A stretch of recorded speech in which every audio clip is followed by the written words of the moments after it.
టోపీ అమ్మ అరుణాచలంలో ఉండేటటువంటి అరుణాచలేశ్వరుడు ఎంత ఫేమసో అరుణాచలంలో ఈ టోపీ అమ్మ కూడా అంతే ఫేమస్. ఇప్పటి వరకు ఈవిడ 11,000 సార్లు గిరి ప్రదక్షిణ చేశారు. ఈవిడ ప్రతిరోజు ఉదయం 6:30 నుంచి 11 గంటల మధ్యలో గిరి ప్రదక్షిణ చేస్తారు.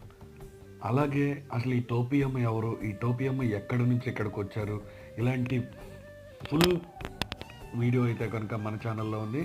డిస్క్రిప్షన్లో కింద లింక్ ఇస్తున్నాను, ఇక్కడ క్లిక్ చేస్తే మీరు ఫుల్ వీడియో అయితే చూడొచ్చు. అలాగే టోపీ అమ్మ గురించి అసలైన రహస్యాలు, అసలు ఈ టోపీ అమ్మ అవధూత లేదా పిచ్చిదా, మతి స్థిమితం లేని మహిళ అనే మొత్తం విషయాలన్నీ కూడా ఫుల్ వీడియోలో ఉన్నాయి. మేము వరుణలింగం నుంచి బయటకు వచ్చేటప్పుడు టోపీ అమ్మవారిని అయితే చూసాం. ఉదయం ప్రతిరోజు ఈవిడ గిరి ప్రదక్షిణ చేస్తారు. ఈవిడతో పాటు ఎప్పుడు కూడా ఒక ఫారినర్ ఉంటాడు. అలాగే వీడియోని లైక్ చేయడం, సబ్స్క్రైబ్ చేయడం మర్చిపోద్దు. ఫుల్ వీడియో కింద డిస్క్రిప్షన్లో ఉంది, లింక్ దగ్గర క్లిక్ చేయండి, ఫుల్ వీడియో చూడండి.